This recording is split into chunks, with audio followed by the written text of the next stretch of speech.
What makes a company culture thrive and what makes it fall apart? Today, we're joined by culture expert Delise Simmons, and she is going to help us uncover the keys to building a workplace where people feel valued, motivated, and connected. Whether you're a leader or a team member, this episode is packed with insights that you will not want to miss. Let's dive in.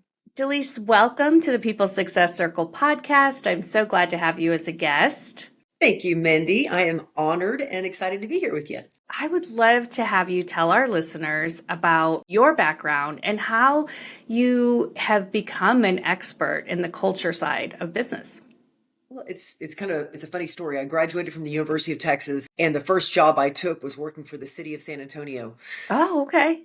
And my boss was going to be gone for the first 2 weeks of my being there. So she sat down with me for the first hour and gave me a list of things that I needed to do over the next 2 weeks. Finished them quickly in 2 days. Anyone could have finished it in 2 days. So I went to her boss because she was gone, and I said, I finished everything I'm supposed to work on for 2 weeks. What would you have me do? I'm new to business and new to working. And he looked at me and crossed his arms and said, you know what you need to do? You need to learn how to work slowly and look busy. So I knew immediately that corporate culture, I didn't know what to call it then, but how you work and what's expected of you was very important. Yeah, I knew I wanted to be in a little bit faster paced environment than that. And no offense to my city of San Antonio brethren, that was 35 years ago. But I immediately went to work for Southwest Airlines, and they didn't have me work slowly and they didn't have me look busy. And I got to spend about 10 years doing work there and working in the people department. And while I was there, we created the Leadership University, which I ran for 10 years, and then went on to help create a startup carrier, which ended up being the biggest mega startup in U.S. aviation history. And it was JetBlue that we launched out of JFK in 1999. That had to be an amazing experience to be at the ground floor of starting new airline. So tell us about the Culture Think Tank and your work there. The work that I've done, that I did at Southwest for a decade and then at JetBlue and beyond, the thing I knew and know about the work that we do around organizational culture, around identifying the right behaviors for your organization to be a performance phenomenon, that's kind of the work that we do. But the thing that was always frustrating for me, Mindy, is I couldn't ever prove that what we did worked other than anecdotally. Yeah. So we created the Culture Think Tank in 2017 when technology finally caught up to the things that we were wanting to do. So we have an assessment. It's 5 questions, and we can give your organization a culture score, a well-being score, and an anxiety score. And the combination of those 3 things really help us understand what do leaders need to do to improve their culture, improve employee well-being, and minimize anxiety in the workplace. It's something that companies need so much. I love hearing that. Well, let's dive in a little bit. I want to talk to you more about your experience at Southwest first. So your career started in a serendipitous way there at Southwest Airlines. Looking back, what do you think the biggest lesson that you learned in those early years that shaped your approach to leadership? It's a great question. I had such a great experience working with amazing leaders when I was there. 2 in particular, Herb Kelleher was the chairman, president, and CEO when I was there. And the things he taught me, that he taught all of us, one thing he said again and again was, take your job seriously, but don't take yourself seriously. And I've applied that in every piece of business that I've done. And he also would tell us again and again that we were not in the aviation business, that we were not in commercial aviation business, nor in the airline industry. We were in the people business. And he made no apologies about that. Whatever we did, we are in the business of people, and that's, start and stop. And I also got the chance to work under my mentor and friend, Ann Rhodes. And Ann was she was the vice president of the people department when I was there. And the things that she taught me, I think she really taught all of us. When she came to work at Southwest Airlines back in the 1980s, she said, I will not come to work as the VP of HR unless HR is sitting at the senior leadership table. And before that time, Mindy, that wasn't the case. Yeah. HR was often, it was some young woman down at the end of the hall who had done accounting and payroll, and then she became the HR person and really did put all of us in HR, especially in female leadership, in a different position where the people of the organization got the place at the table that they needed. I think about HR as the old school personnel, really. We did the right? paperwork and made sure we were compliant. The real benefit of HR is the strategic business partner. And it sounds like you were able to learn that early on in your Yes, career. absolutely. You've spent years creating and shaping corporate workplace culture. What are some of the core elements that make a workplace culture strong and sustainable? It's kind of the age-old question right there, and we hear culture now more than we've heard it before. Yes. COVID really changed our experience with culture. I've given, I think, 10 presentations in the last 2 weeks on culture, and it's charged me with thinking a little bit differently about it. We describe culture, define culture at the Culture Think Tank as culture is a collection of the behaviors of the people in a team, group, or organization. So the Hmm. first thing that an organization needs to do is figure out what are the right behaviors for their Hmm. company. Southwest is a great example where fun was one of the strong values when I worked there. And then the behaviors that you would see would be flight attendants having fun with the safety announcements, gate agents Yes. having fun, bringing the passengers through. Hmm. Arguably, you could say that some of that's gotten a little lost, but we felt it, we experienced it. Our behaviors align with it. But I am convinced that culture is a performance phenomenon, period. Culture is about performance. So if I think about, I was trying to think about if you have a really strong organization that's doing really well, you probably have a really strong culture too. Chicken or Yes. egg, not really sure. If Yes. you have a poor performing organization, you probably don't have a really strong culture Hmm. or you won't have one for long. I believe strongly that an organization's performance and an organization's culture are kind of a reinforcing loop with one another. If the culture is really good, it enforces what the business practices are. The business succeeds, so it gives a shot to the culture. We have to be aware that a really poor performing organization is probably not going to have a great culture. I want to get our organization performing first. I often say in my business, people first, profits follow. Right. And so it's like, just like you said, like the profit part is not going to be sustainable if we don't have good people practices in the organization and vice versa. So Yeah. it's really, really important to have that balance. And I see the synergy that you're talking about. They go hand in hand. Well, and I'm a big football fan and I watch College Game Day on Saturday mornings, and my friends and I've kind of made a joke out of how many times are those guys going to say the word culture this morning? Mm. Usually above more than 15 in the Oh, in the wow. 3 hours that is College Game Day. But I think it's because we see it's a little more clear for us to see winning teams and winning cultures on a football field and a Yeah. basketball team. Yeah. Coach Popovich, great example of a guy who had a great culture and a winning team. We are missing that in corporate America, and I Yeah. think the same rules apply. That if we have a really strong organizational performance, there's opportunity for a strong culture. Absolutely. And when you say too that the behaviors make up the culture, that can be negative behaviors that have a negative effect on the culture. It really culture is Absolutely. not necessarily always positive. It could be a negative as well. Unfortunately, I see that as much or More more often than as I not, see the right? positive culture. Our statistics show that about 16% of executives feel like their culture is where it should be. And I still haven't met those 16%, to be quite frank. Most of the people I work with think we're doing okay, but we've got a long way to go. And I also think it's popular for pockets of an organization to have their own culture and a positive culture, but until it's collective around the organization, it's hard to see those sustainable results. And in those small little pockets, I think those are such great windows of opportunity. I call them Hmm. like a little oasis in a Yeah. desert. And Yeah. if you've got it, I may not be the CEO, but I've got a team of 5, 10, whatever people. I can make that little department the best little department in the whole organization. And Hmm. as it turns out, COVID isn't the only thing that's contagious. Yeah. These positive cultures are contagious too. And Absolutely. people, really want to come work for your department. And I think that's sometimes the only place we can start.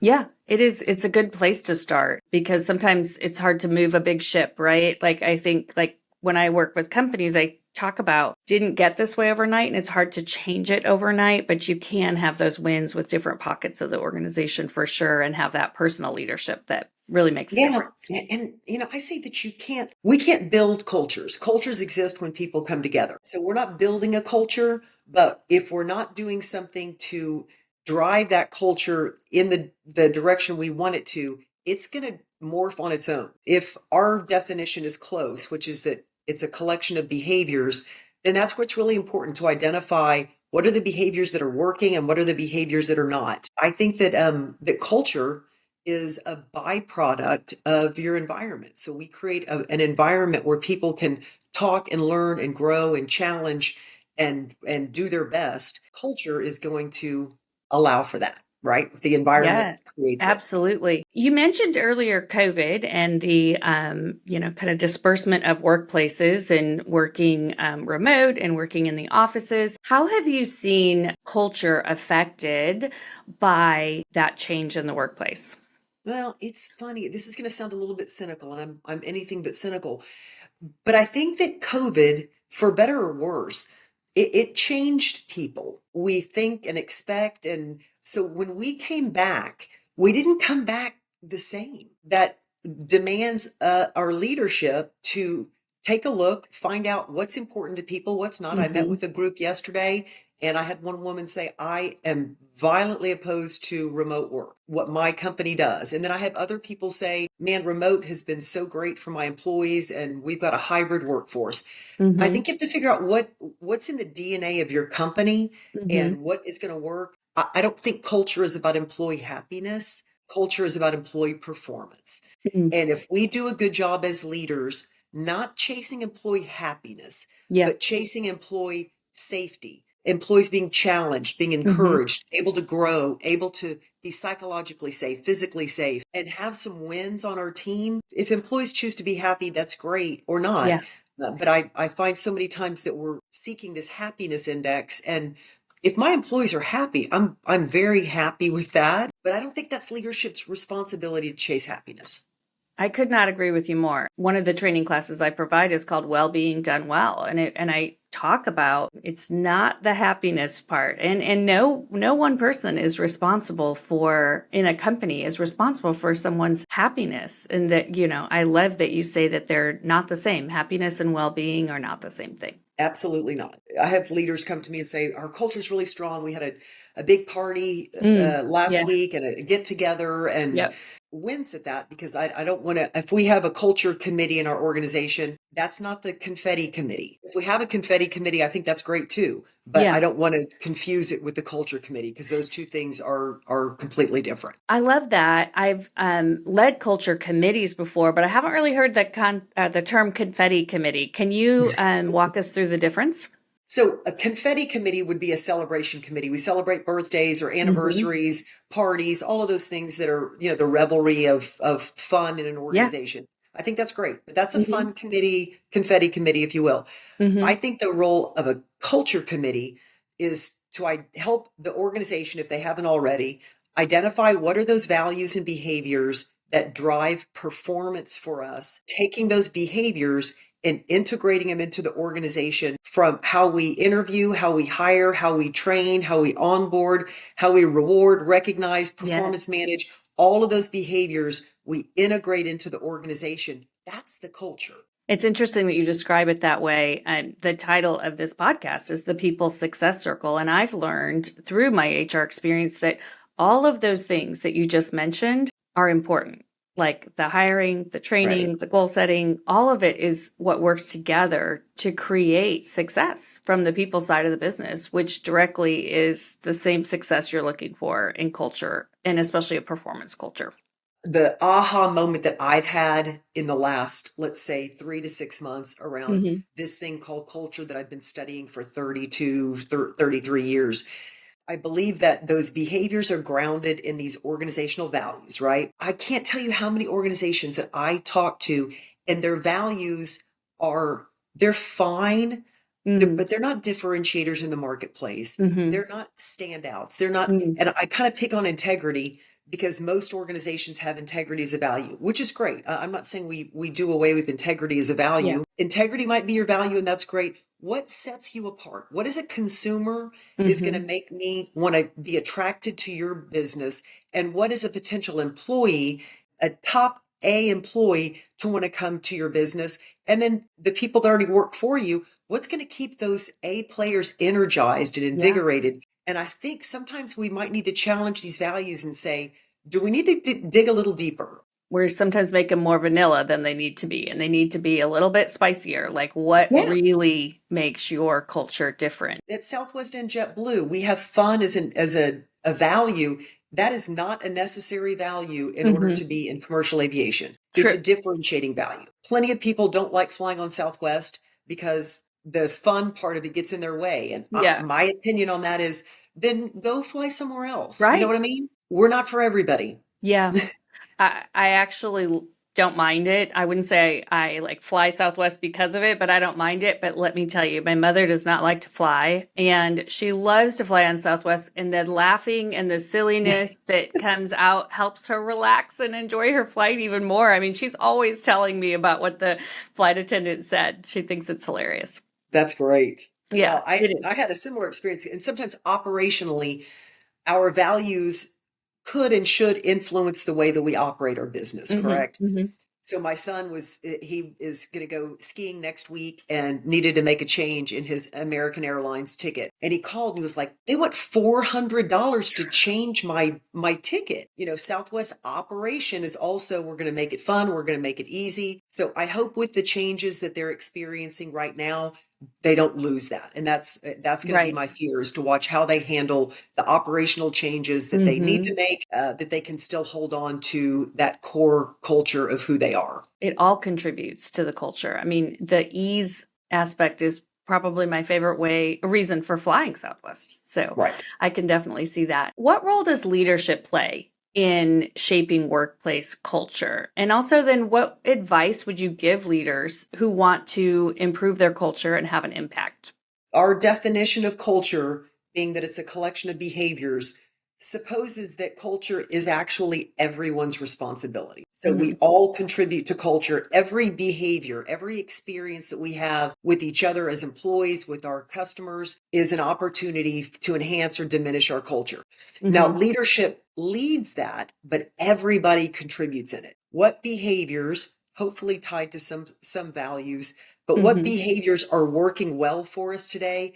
And I want to amplify those. I'm going to talk about them. I want to communicate them. I want to reward to them. I want to recognize them. And Mhm. then what are the behaviors that we know we shouldn't be doing that's probably Mhm. not helping us, and Mhm. try to squelch those behaviors a little bit more. And then for leadership, desire and ability to understand what those behaviors are, and then challenge each other to say, are the values that got us here going to be the values that take us to the next To level? the next And level. are the behaviors that are associated with those values, or have they become stale? And I find a perfunctory kind of experience sometimes with values and behaviors. It's like, yeah, we go through one value a week and we talk about it, and then we kind of get on to the real business. I think anytime we cleave those like that, integrate them, we're missing out on a huge opportunity to really supercharge our culture.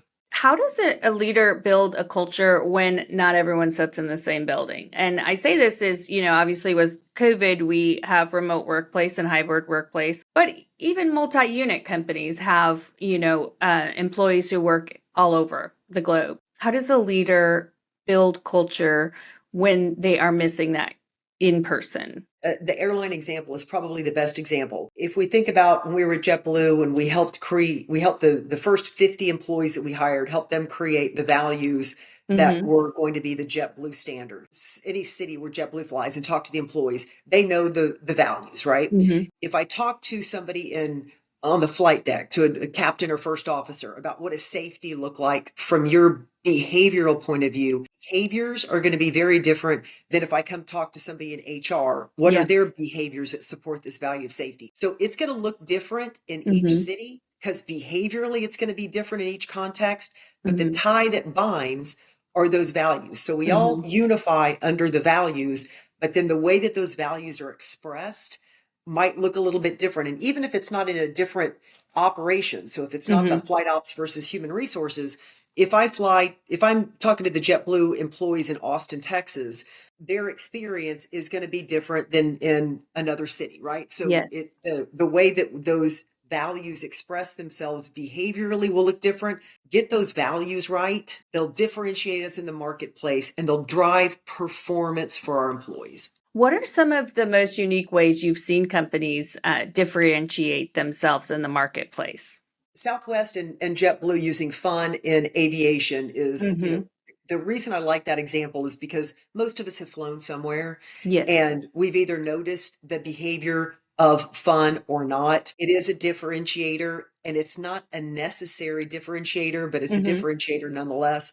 What I see more than that, though, is the values that don't differentiate an Okay. organization. We get a group of people together in a room, the depth and breadth of the organization. It's not a Hmm. senior leadership team exercise. But when we're doing that, I think we sometimes get to that least common denominator Hmm. of a value word that captures so much meaning that it becomes almost meaningless. I want employees to perform for the name on the front of the jersey and not on the back of the jersey. Hmm. And Hmm. we've got to make the front of the jersey matter because Yeah. employees they're worried about the back of the jersey more than they're not. I Mm, want them to focus on the front of the jersey, and I that's love our that. job as leadership is to make the front of the jersey something to be proud of. This is going to sound as trite as anything I can come up with, but I believe it with everything in my heart. If people really believe that leadership and the organization cares about them as a Hmm. person, they Hmm. will perform differently. 100% agree too. And I've seen that over and over again. And I think the converse is true too. If Hmm. you really feel like this organization doesn't care about you, Hmm. I'll ride the desk and take your Yeah. money. I'm not going to contribute an ounce more than I have to. And Hmm. our statistics would show that if we gave good feedback and we supported our employees, there's about a 15 to 20% performance that I can give you that I'm not giving you. How do effective goals and cascading those goals affect company culture? It's interesting. We do a good job with KPIs, and we do a Hmm. good job knowing what those goal lines are, right? Hmm. Hmm. They may or may not align with our values. I hope that they do. But if I think about, again, I'm going to torture the football analogy, but if we think about a field of play, we do Hmm. a really good job establishing goals. Where's the goal line? This is where we need to Hmm. get. And Hmm. our boundary lines tend to be financial. If you Hmm. go over budget, the play stops. Over hire and you've got too many staff members, the play stops. I Hmm. want to keep one boundary line, a financial boundary line, but I'd Hmm. like the other boundary line to be about our values and behaviors. By creating this field of play where one boundary line is financial, one is values and behaviors, and then we do a very good job identifying the goal line, employees know what success looks like. As long as Yes. I play in this field of play, I don't step outside either one of the boundary lines, and I'm Hmm. heading toward that goal, then it becomes very easy for me to know how do I need to work to be successful in this organization. And you're right. The financial boundary tends to be the most prominent boundary. And when we can expand that to be about culture, it's going to help everybody win. Had a speaker come talk a couple of weeks ago, and he said something interesting, and it sounds a little touchy feely, so with apologies. But he talks about KPIs and how important they Hmm. are, and that we need to do a really good job getting people bought in. But then he used the language RPI, the other side of it, which is relationship performance indicator. So Mm, I've got my key performance indicator and then my relationship performance indicator, because we've all had people in our employ who they're making rain, but they're yeah. also making carnage, right? Oh, yes. And if you can't do that and be successful, Netflix culture is famous for having the no brilliant jerks Mm. tagline. Like they won't tolerate a brilliant jerk. And a brilliant jerk would be somebody who's smart Right. and, has some compelling reason why they're important to stay there. They're a jerk. So Hmm. their relationship performance indicator would be low. So I like that Yes. idea. I think it's an I interesting like balance. that too. It's also, how someone does the job versus what they do and their results. So, someone can no longer have just amazing business results and, roll people over in the process. And also, somebody cannot necessarily succeed in an organization when they have all the relationship part down, but they don't have the performance results. The sweet spot is in the middle, somebody who can perform very well and have great relationships. We had a class at Southwest and at JetBlue that Mhm. was at Southwest 101 and JetBlue 101. And the first thing we taught them is how does a plane fly? Because if you're going to be in commercial aviation, you should probably know about lift and Yeah. thrust and getting a plane off the ground. But then it was how does this company make money? We looked at the financials, and at Southwest at the time, the 76th passenger on average meant we were profitable. So the 76 passenger put us in the black. Interesting. And the thing that's great about that, kind of breaking it down to its just very basic component parts, Mm-hmm. the employees out in the field no longer looked at an empty flight as, yes, this is going to be an Yeah. easy day. Yeah. They looked at it as, oh no, if all our Right. flights go out like this, we're not going to have a company anymore. And I'm not going to have a job. Why it's important to do the work we do? Why is it important Mm-hmm. to community? Why is it important for you to do your job so that we can all, come together and have success? Yes, absolutely. It's very intertwined for sure. You mentioned when you were talking about culture think tank that anxiety is one of the measurements. Talk to me about that. Well, it's interesting. You hit on one of our biggest aha moments in the past couple of years. We've been collecting data since 2009 on employee Hmm. sentiment. During COVID, our experience with anxiety was it spiked higher than we'd ever seen it. We expected that. Yes. What we thought would happen is as the pandemic part of COVID waned, Hmm. that number would go down, and it Hmm. didn't. So we reanalyzed it and we realized, well, 2024, we're also in an election year. And if Yeah. we looked back during election years, about August, anxiety, the collective anxiety Hmm. of our companies went up. But long about February or March, it went down pretty dramatically. It hasn't. So Mm. it's gone down a little bit, but it's higher than it's been. The younger generations that are coming into our workforce are they're reporting anxiety differently Hmm. than generations previous to them. Hmm.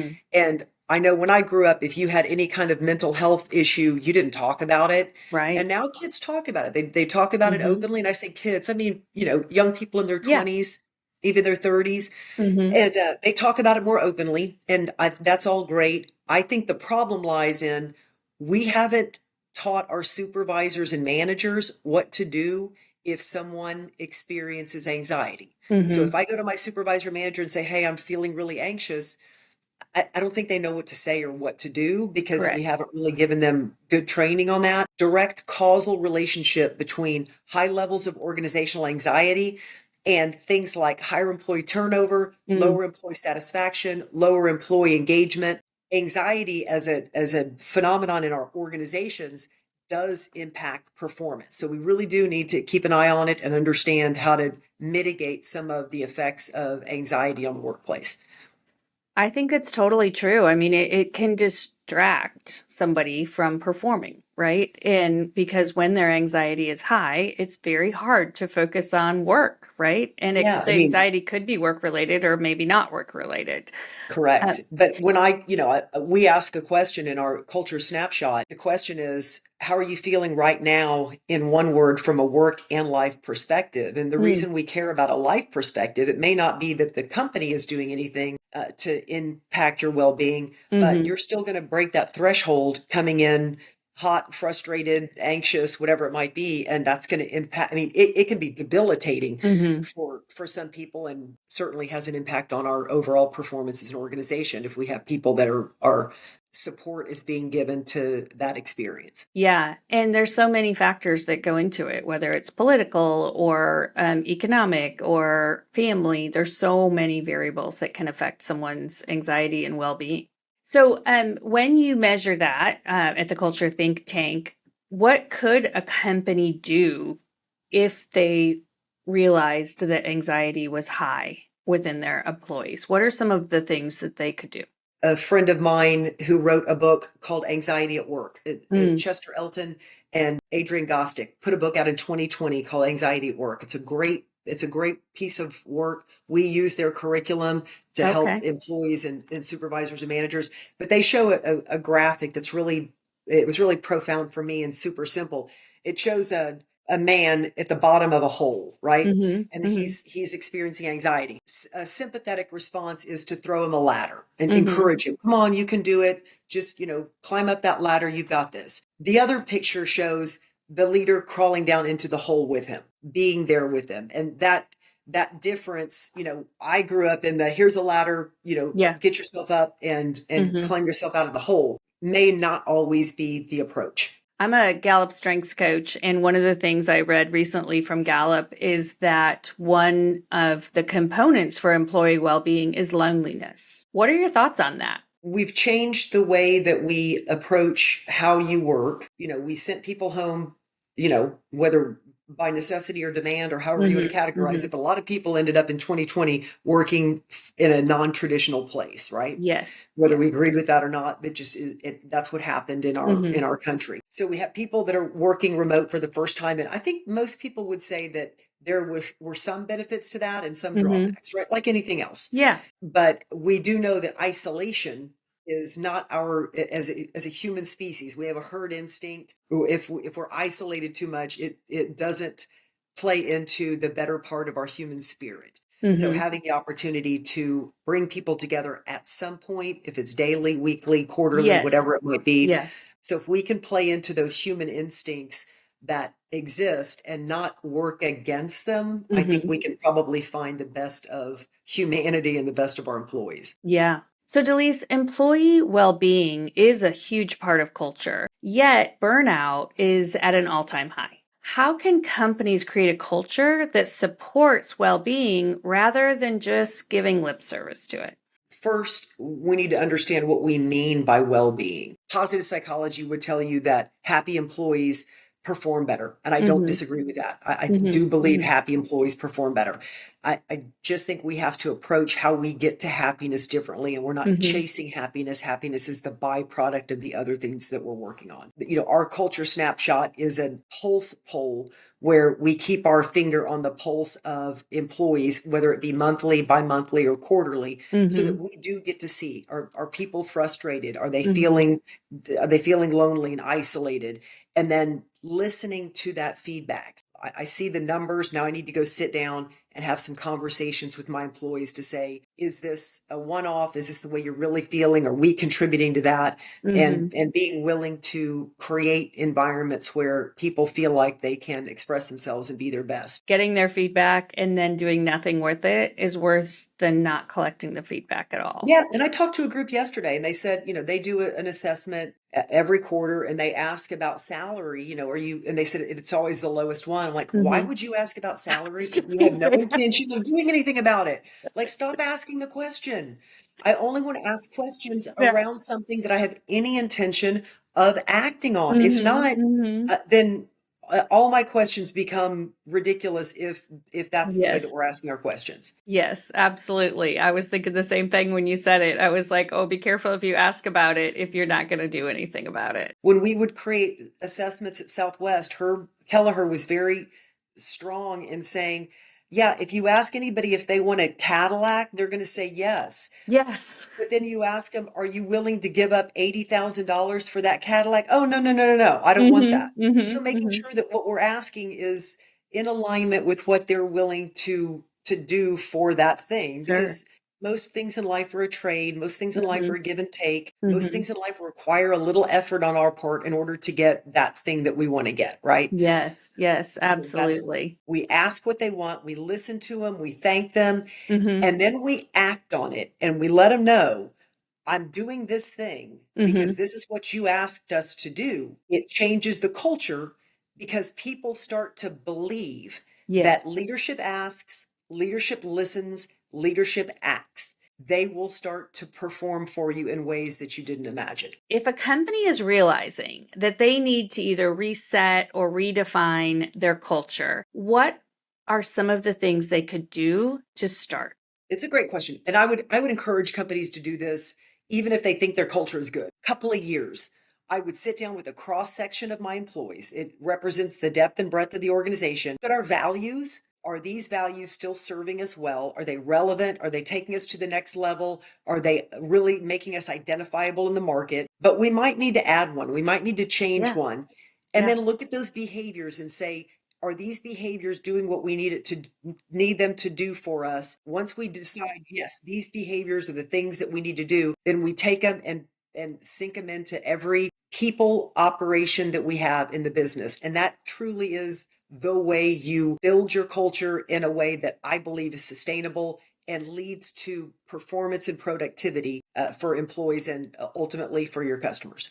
I love it. Thank you so much. That is a great starting point, and I think something that a listener could take today to start focusing on culture in their organization, or even, like we said before, their team or their department. Absolutely. Well, thank you for having me. It was fun to talk to you about my passion project.